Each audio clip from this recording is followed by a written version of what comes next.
Bonjour à tous les amis. Alors, aujourd'hui, petite vidéo, évidemment, suite à l'annonce, l'énorme annonce qu'a fait Games Workshop hier.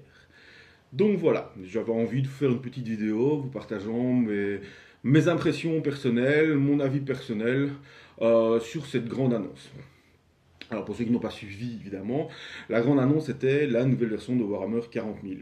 Donc la V8 a bien fait son taf, je trouve. C'était vraiment une version nouvelle qui a apporté beaucoup de choses, qui a apporté un vrai renouveau, que ce soit dans la communauté, que ce soit dans le jeu en lui-même. Beaucoup de gens avaient arrêté avec la V7 qui devenait beaucoup trop lourde. La V8 a vraiment apporté un vent d'air frais et tout ça. Et là, le vent commençait un peu à s'essouffler. Et la V9 va continuer en fait cet air frais d'arriver. Voilà, donc on arrive avec beaucoup de facs, beaucoup de choses, et la V9 va pouvoir remettre un bon grand coup de vent dans tout ça pour pouvoir aérer de nouveau le jeu et pour pouvoir retrouver tout le plaisir qu'on a de jouer. Première chose la plus importante, parce que je sais que beaucoup de gens ont peur de ça, les codex et les Psychic Awakening qui viennent de sortir ou qui sortiront encore, puisqu'il y en a encore de prévus, sont tout à fait compatibles avec la V9. Ça a été annoncé, donc là-dessus, il n'y a aucun souci. N'ayez pas peur, on ne jette pas ces codex, on ne jette pas ces figurines, on ne jette rien du tout, on continue à jouer tout simplement et surtout à prendre du plaisir. Ça, c'est vraiment le plus important. La V9 va être là pour pouvoir, en fait, poursuivre le travail de la V8 tout en gommant tout simplement ce qui ne va pas pour l'instant. Donc voilà. Un gros point positif depuis le début de la V8 aussi, c'est que Games Workshop est beaucoup à l'écoute des joueurs. Beaucoup à l'écoute que ce soit des joueurs ou des collectionneurs ou des peintres dans tout ce qu'ils font. Donc c'est vraiment un travail main dans la main qu'ils ont fait pour pouvoir arriver à quelque chose, à un jeu beaucoup plus fluide, un jeu beaucoup plus complet et qui plaît à beaucoup de monde. Alors, toujours les râleurs habituels, hein, on va dire. Hein. Mais bon, ça, malheureusement, on ne sait jamais rien y faire à ça.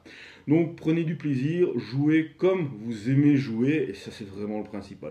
Et cette V9, des choses qu'on nous a vues hier, elle apporte beaucoup de choses qui fait plaisir. Mais vraiment plaisir à tout niveau. Là, je vais parler aussi bien de niveau de quelqu'un qui va aimer le narratif que quelqu'un qui va aimer les tournois. Donc, moi, je pense qu'il y a plein de bonnes choses et je n'attends que d'être agréablement surpris. Donc voilà, donc maintenant on va rentrer dans le vif du sujet. La première chose que j'ai envie de parler, évidemment, c'est les figurines. Voilà, la première chose qu'ils ont montré, c'était une magnifique vidéo avec une sœur de bataille hyper badass, avec des Space Marines prêts à la guerre, avec des personnages que si on avait ça en figurine, ce serait vraiment cool. Donc ça a commencé à nous donner l'eau à la bouche, ça nous a donné envie de voir plus. Des Nécrons, mais à tomber raide par terre. Et une fois que la vidéo fut finie, on est passé du coup aux figurines. Et là, de nouveau, on tombe par terre parce que c'est les figurines qu'on voyait dans cette vidéo et qu'on voulait avoir, elles sont là, quoi. Donc vous allez aussi bien avoir les intercesseurs d'assaut qui sont, mais waouh, quoi. On va avoir des primaris avec les épées tronçonneuses, donc des attaques en plus. On va avoir vraiment les gars avec les boucliers, mais c'est waouh, quoi. Si vous ne l'avez pas vu, vous allez sur le nouveau site Warhammer 40 000. Où vous allez voir simplement sur les Facebook des centres-billes. Hein, je vous conseille le centre-billes de Bruxelles.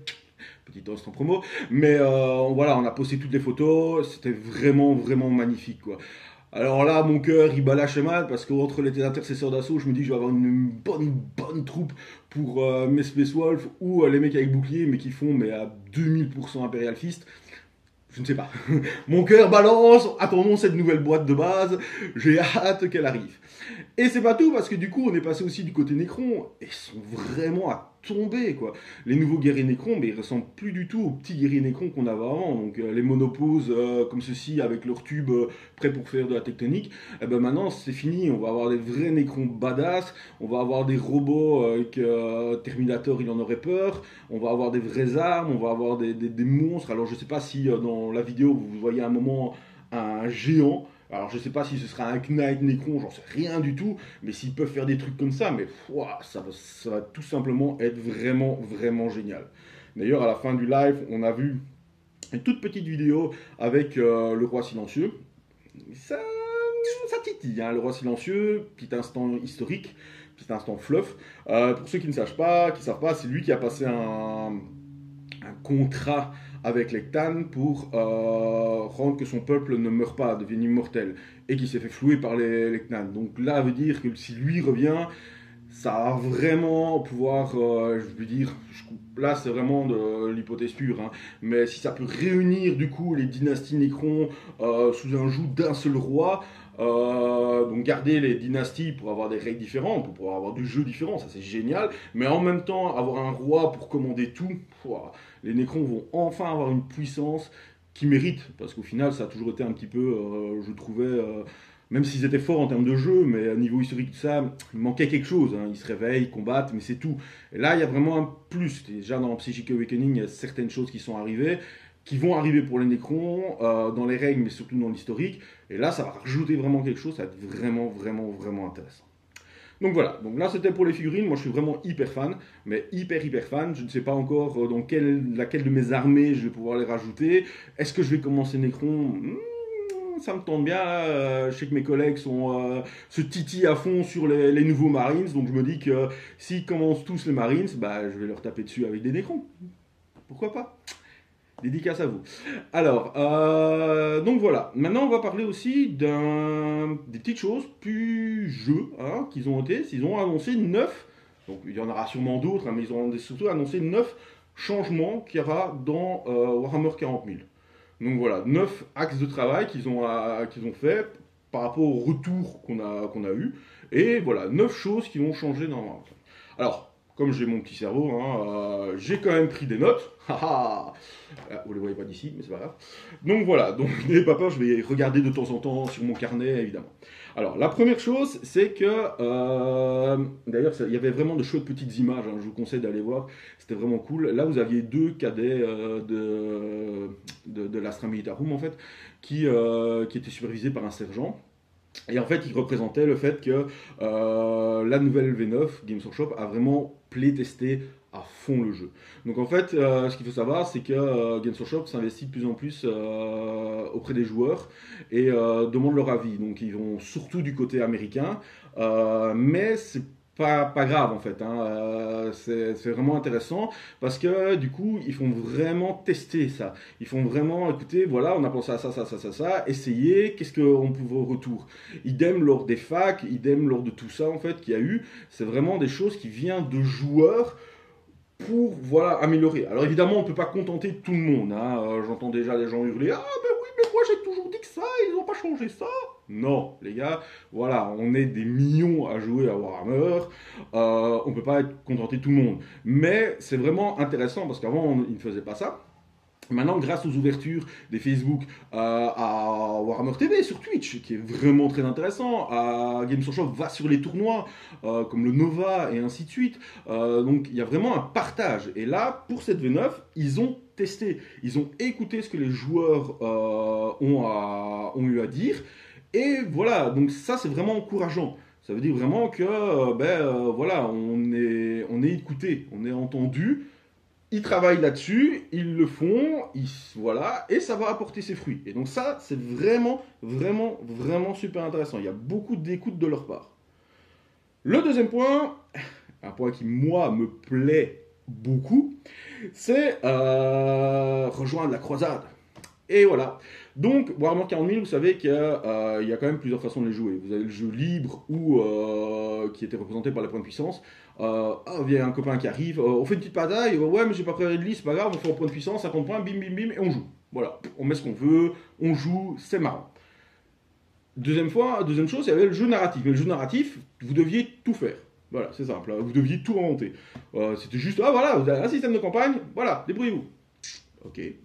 Et le jeu égal, donc le jeu classique, on va dire, le jeu de tournoi, où on écrit une liste d'armées avec des points, on joue, scénario, et ainsi de suite. Ici, ils ont vraiment, avec Rejoindre la croisade, ils ont boosté le côté narratif. Et ça, c'est vraiment intéressant. Ils n'ont pas encore expliqué comment, mais ils ont vraiment dit que ça allait être un système vraiment complet. Alors, on peut regarder par rapport à leurs travaux sur d'autres jeux. Donc là, vous allez avoir, par exemple, sur AOS, ils ont quand même boosté pas mal. Ils ont fait des règles de siège, ils ont fait des règles ainsi de suite. Avec le suivi de Warcry, vous allez avoir des campagnes par armée, avec des scénarios suivis. Donc c'est vraiment très intéressant. Donc j'espère vraiment qu'ils vont vraiment développer ça avec des systèmes d'expérience, avec des systèmes d'artefacts, des conquêtes de planètes. Je pense à la plus célèbre des campagnes qu'ils ont jamais faites et qu'on refait souvent, c'est la campagne de Voguen, où c'était vraiment dans une ville, avec chaque point dans la ville qu'on pouvait attaquer va rapporter soit des points, soit de la stratégie, et ainsi de suite. Donc j'attends beaucoup de ce côté-là, parce que c'est un côté que moi j'affectionne énormément, pouvoir jouer une campagne avec un pote, deux potes, pas spécialement jouer à beaucoup, hein, mais vraiment avoir un bon système qui va s'adapter à tout. Et ça, franchement, ça m'intéresse énormément et je sais qu'ils en sont capables. Quand je vois ce qu'ils font pour Warcry, quand je vois ce qu'ils font pour Warhammer Age of Sigmar, quand je vois ce qu'ils font pour Necromunda, il y a moyen que pour Warhammer 40 000, ils fassent un truc de malade mental. Le point numéro 3, le point numéro 3, ça c'est un point que personnellement je kiffe aussi, c'est, voilà, on aura plus de points de commandement quand on va commencer une partie, et ils vont surtout diminuer énormément le fait de jouer des soupes d'armée. Pour tous ceux qui ne connaissent pas, parce que je sais qu'il y a quand même pas mal de nouveaux joueurs qui suivent ma chaîne, en fait, c'est quoi une soupe de figurines? Mais en fait, quand vous faisiez une armée à Warhammer 40 000, vous pouviez prendre différents détachements qui rapportaient des points de commandement. Et en fait, vous pouviez les allier, en fait. Donc, par exemple, vous jouiez une armée de custodes. Les custodes donc, sont très chers en points, c'est une armée très d'élite. Vous preniez 2-3 trucs, mais vous avez besoin de plein de points de commandement. Et bien, ce que vous faisiez, c'est que un de vos détachements, vous preniez un bataillon qui vous rapportait plein de points de commandement dans l'armée, par exemple, de l'Astra Militarum ou de l'Adeptus Mechanicus, avec juste 2 petits QG pas chers qui coûtent 30-40 points, 3 troupes qui coûtent le même point, bam, ça coûte rien, pour 200 points, vous avez votre max de CP. La même chose pour les Knights, hein, vous preniez une armée de Knights avec juste un petit bataillon d'Adeptus Mechanicus qui coûtait rien en points mais qui vous rapportait plein de points de commandement. Et au final, on se retrouvait avec des armées avec 3 Knights, plein de troupes qui servent à rien mais qui apportent des points de commandement, 3 QG Blood Angel d'un autre côté, et moi personnellement c'était des armées qui effectivement étaient hyper efficaces, il n'y a pas de souci, c'est hyper efficace en termes de jeu, sur une table de jeu, vous allez en tournoi, vous allez voir plein d'armées comme ça, c'est hyper efficace, mais pour moi, je trouve, n'a pas d'âme. Voilà, c'est pas une armée que je trouve bien, je trouve belle sur une table de jeu. Alors c'est mon avis totalement personnel, je le redis, voilà. Et par contre, ils vont essayer que justement les armées monocodex, mort élite comme ils appellent ça, aient plus de points de commandement. Donc si vous jouez une armée que de Knight, que de Space Wolf, eh ben vous allez pouvoir ne pas sacrifier, entre guillemets, je mets pas mon unité de Terminator que j'adore trop avec les boucliers et les marteaux pour pouvoir mettre de la garde impériale à côté pour pouvoir avoir des points de commandement. Eh ben non, là vous allez jouer toute une armée de Space Wolf avec un Land Raider, avec des Terminators, avec des Wolfen et des choses comme ça. Eh ben vous aurez plus de points de commandement. Et ça, c'est vraiment hyper intéressant. Ça va ramener une âme dans une armée. Ça va ramener, vous allez pouvoir vous jouez Space Wolf parce que vous aimez Space Wolf.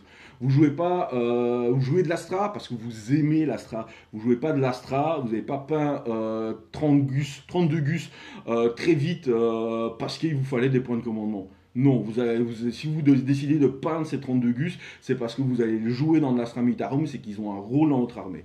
Et ça, je trouve vraiment hyper intéressant. On va pouvoir retrouver. Alors, c'est pas ça, je suis sûr qu'il y aura toujours un système d'alliance, et ça peut toujours être intéressant. Si vous aimez bien 2 armées, vous ne savez pas, mais moi j'aime bien quand même, j'aimerais bien mettre un Knight dans mon Astra Militarum, par exemple, eh bien pas de souci, ça va vous coûter des points, au lieu que ça va vous en rapporter. Et du coup, ça va vous permettre, voilà, c'est vraiment, si oui, j'ai envie de ça, ou dans ma stratégie, j'ai besoin de ça, eh bien voilà, vous pouvez le faire. Donc, ils vont pas interdire de le faire, mais si vous ne le faites pas, si vous respectez une âme à votre armée, ben vous allez pouvoir mettre plus de points. Donc je rappelle quand même, parce que les points que j'aborde là peuvent déchaîner les plus tournoyeurs d'entre vous, c'est totalement mon avis personnel. Je vais le répéter plusieurs fois pendant la vidéo, mais voilà, donc je comprends, moi, les joueurs qui aiment bien tout mélanger, particulièrement dans le chaos, par exemple. Le chaos, oui, c'est une armée où moi j'aurais bien vu des mélanges, par exemple avec des démons, avec des... Voilà, parce que ça peut rester fleuve, donc voilà. Donc tout peut être Voilà, tout peut être sujet à discussion, mais je trouve que ce point d'essayer de renforcer l'identité des armées, des monocodex plutôt que des soupes avec des points de commandement, mais moi je trouve ça super intéressant.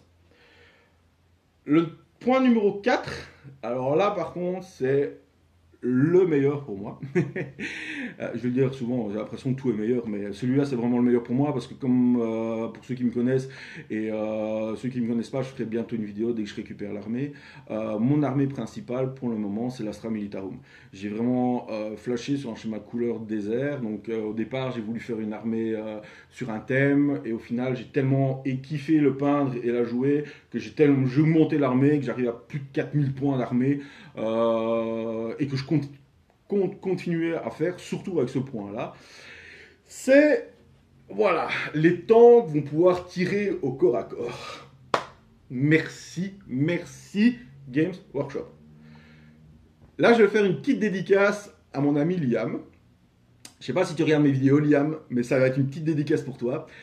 Je me souviens de cette partie, et je m'en souviendrai longtemps, où avec 3 berserk, tu as réussi, parce que tu es un excellent joueur, hein, vraiment, un excellent joueur qui ira loin au niveau international, je pense, à cliquer mes chars avec 3 berserk, et que je ne pouvais rien faire.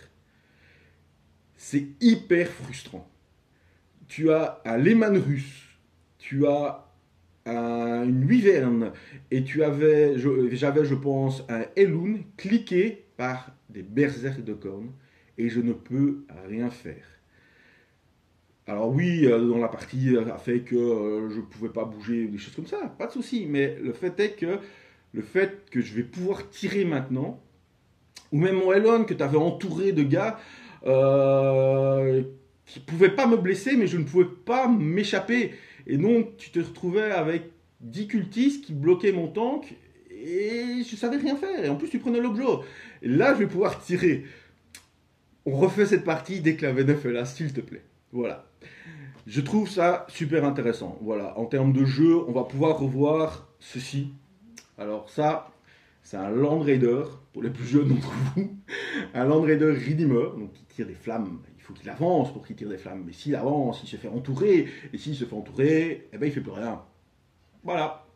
Eh ben, maintenant, ce monsieur, même s'il se fait entourer, il va pouvoir tirer avec ses canons d'assaut jumelé. Il va pouvoir tirer avec ses canons Flamestorm. Il va pouvoir tirer avec tout ce qu'il veut. Et il va pouvoir faire des dégâts. Et ça, c'est le pied. Vraiment. Donc, à voir comment est-ce qu'ils vont arranger ça. Hein. Est-ce qu'on aura des jets pour toucher plus difficiles ou des choses comme ça? Je n'en sais rien du tout.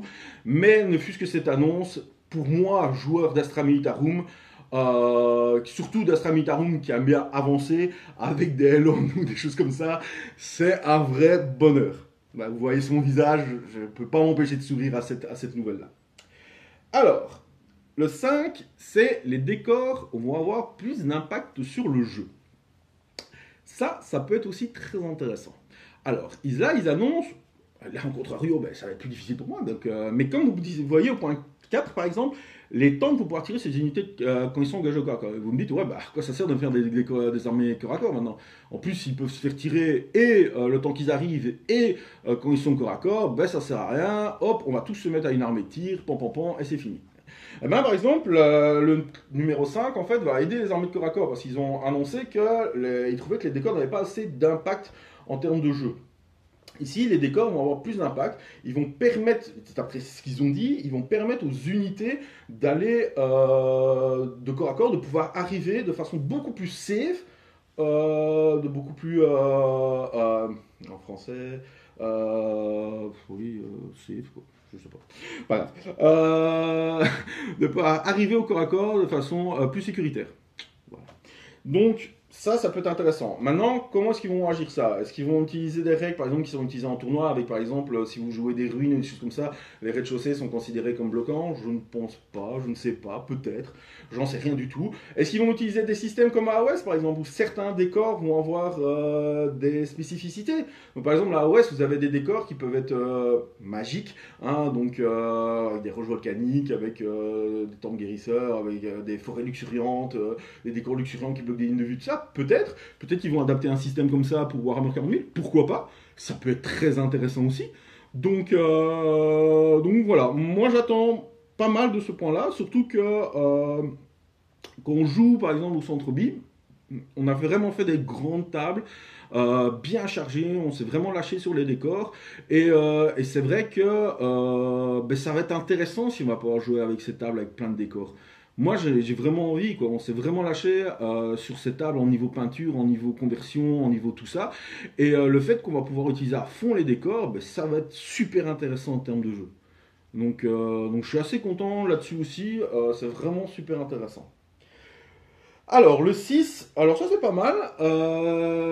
Je trouvais que ça allait déjà c'est facilement adaptable avec la V8, mais s'ils veulent renforcer ce côté-là, ça peut être intéressant aussi.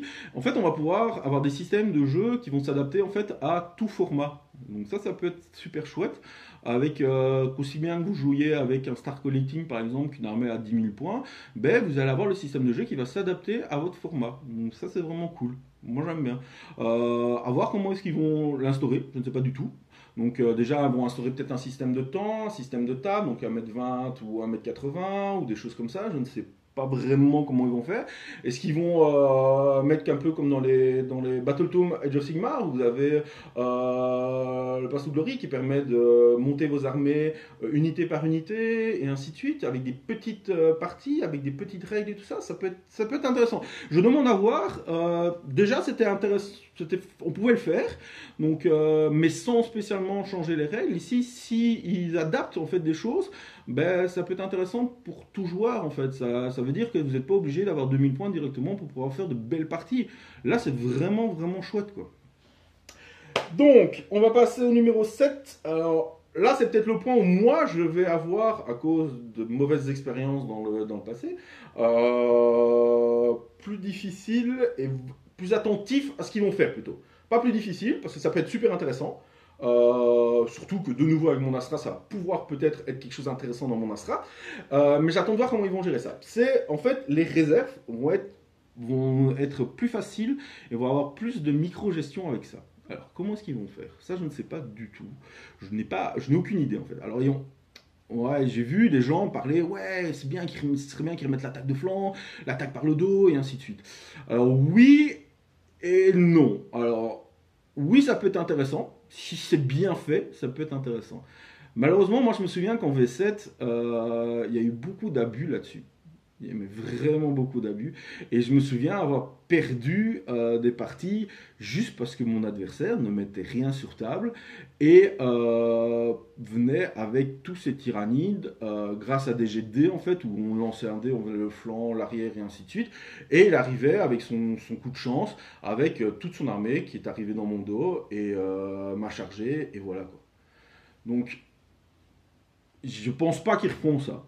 Clairement pas. Je pense qu'ils ont assez de la maturité. Je pense que la V8 a montré une vraie maturité dans le jeu. Donc je serai... voilà, c'est pas un point qui me fait peur, c'est un point où je serai très attentif à comment ce qu'ils vont faire.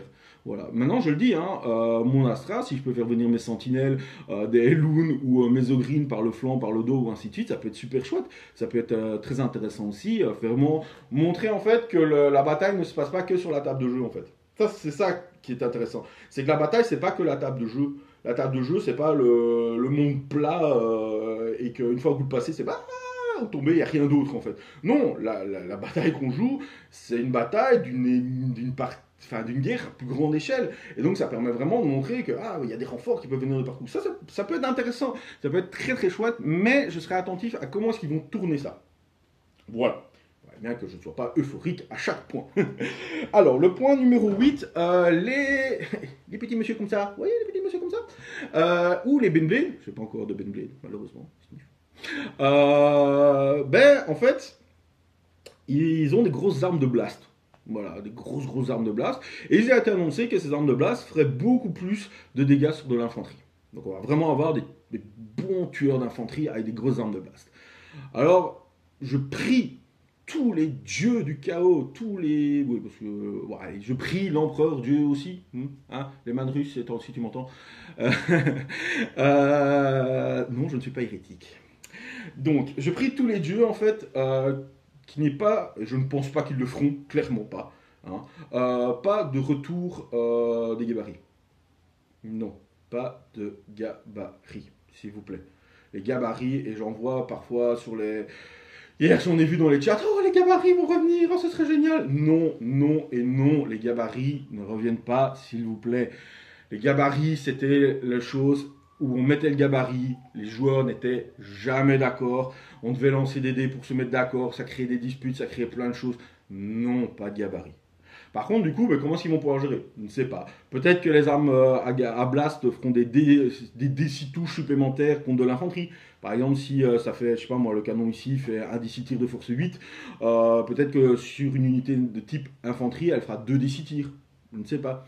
Peut-être, et ça je trouverais ça intéressant, en V7, il y avait le test de pilonnage. Quand une arme dite à blast, en fait, hein, à barrage, faisait des dégâts à une unité, en fait, elle devait faire un test de commandement à -1. Si elle n'y arrive pas, eh ben, en fait, elle ne bougeait pas à la phase de mouvement suivante parce qu'elle était, oh mon dieu, il y a des tirs de barrage. Ça peut être intéressant. Voilà. Donc, à voir comment est-ce qu'ils vont tourner ça. Voilà, je trouve ça intéressant aussi parce que du coup, ça revient au même point qu'on met pour les chars. En fait, on va vraiment revoir des châssis mis en avant qui vont être intéressants. Donc, on va vraiment avoir des mix de figurines. Donc, les châssis comme ça vont tuer de l'infanterie. Mais du coup, les unités d'élite qu'on va pouvoir mettre grâce au fait que si on joue des armées monocodex, donc on va peut-être jouer plus souvent des élites de son codex, vont pouvoir être moins impactés par ça et donc pouvoir plus facilement les tuer.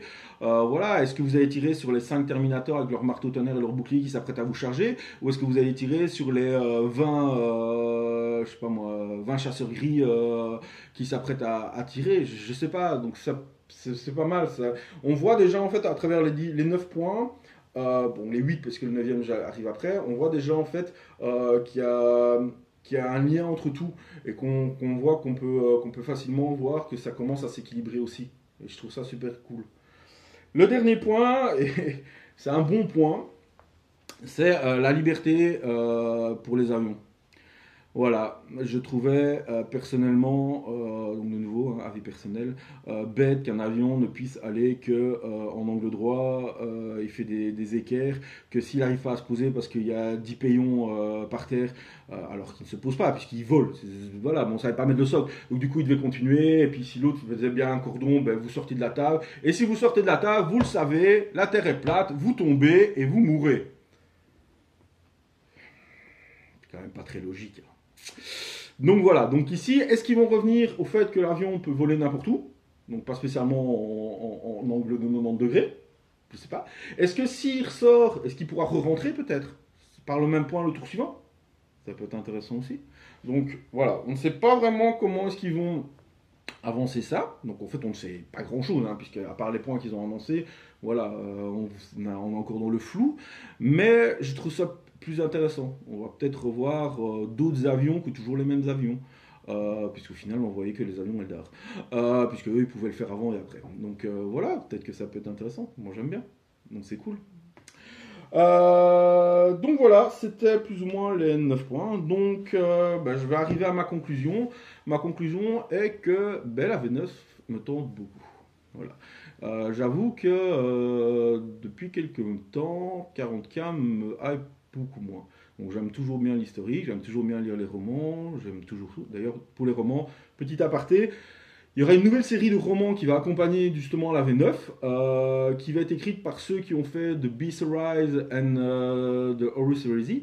Et donc ça va être cool. Ça veut dire que le fleuve va avancer en même temps. Très très bon point, hein. L'historique avant tout.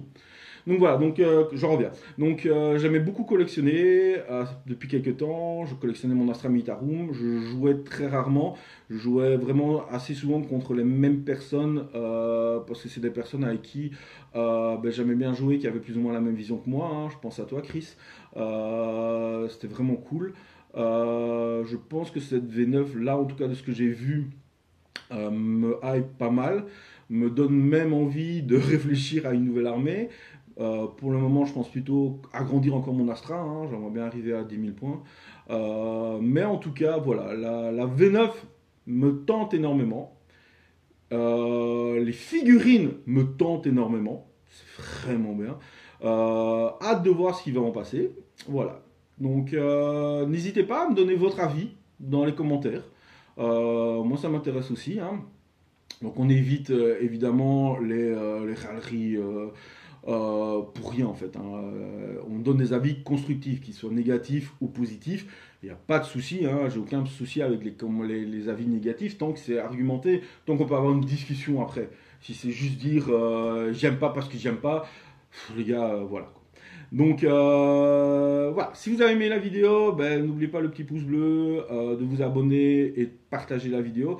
Je sais que je le dis souvent, mais c'est important pour que ben, la chaîne puisse continuer, surtout à être vue, puisse gagner des vues et ainsi de suite. Ça peut être chouette, ça me permet, comme là, je suis occupé avec le nouveau trépied et que j'ai aussi un autre petit trépied de voyage que j'ai pu, voilà, ça me motive et ça me permet de, voilà, j'achète du nouveau matos. Vous pouvez voir ici, moi je trouve qu'il y a déjà une meilleure vue grâce à ce trépied et donc voilà, le prochain achat sera sûrement appareil photo caméra et voilà, peut-être des rapports de bataille. Mon papa va faire une table de jeu, voilà, les tapis, les décors et ainsi de suite. La V9 me hype. Si vous voulez plus de vidéos Warhammer 40 000, ben, n'hésitez pas. Si vous avez des idées, des questions, la section commentaires est là pour ça. Et voilà, ben, je vous dis à bientôt sur une table de jeu, j'espère. Sinon dans une autre vidéo. Et le petit Knight, il vous dit au revoir.